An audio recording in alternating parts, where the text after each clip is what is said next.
Hi friends, one more what I eat in a day. ఇంకా పిల్లలు వెళ్ళిపోయిన తర్వాత నా డే అయితే స్టార్ట్ అవుతుంది. హాట్ వాటర్ అయితే స్టవ్ మీద పెట్టేసి ఫ్లాస్క్ లో పోసుకున్నాను. డైనింగ్ టేబుల్ మీద కూర్చొని అయితే 2 గ్లాసెస్ అయితే హాట్ వాటర్ తో అయితే నా డే అయితే స్టార్ట్ అయిపోయింది. అలాగే మీ అందరికి తెలిసే ఉంటుంది, వెయిట్ లాస్ లో హాట్ వాటర్ డైజెషన్ కి చాలా హెల్ప్ అవుతాయి. అలాగే కాస్త గ్యాప్ ఇచ్చి డీటాక్స్ డ్రింక్ అయితే మేథీ సీడ్స్ వాటర్ తీసుకున్నాను.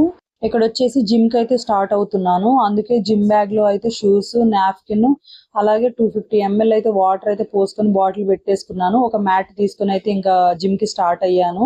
వర్కౌట్స్ చేసి వచ్చిన తర్వాత ఎనర్జీ కోసం అయితే 100 ml ఏబీసీ జ్యూస్ తీసుకున్నాను. అలాగే జిమ్ నుంచి వచ్చేటప్పుడే ఫ్రూట్స్ తెచ్చుకున్నాను అనమాట. పపాయ, యాపిల్, కీరా, క్యారెట్. ఇంకా ఫ్రెష్ అయిపోయి లంచ్ లో అయితే 2 చపాతీస్ తీసుకున్నాను. అలాగే పన్నీర్ బటర్ మసాలా తీసుకున్నాను. ప్రోటీన్ కోసం, ఫైబర్ కోసం కీరా, క్యారెట్ తీసుకున్నాను. ఈవినింగ్ స్నాక్స్ జామకాయలు. నైట్ డిన్నర్ వచ్చేసి సొరకాయ పచ్చడితో 1 కప్ ఆఫ్ రైస్ తీసుకున్నాను. పడుకునే ముందు పెద్ద గ్లాస్ ఆఫ్ హాట్ వాటర్ తీసుకున్నాను.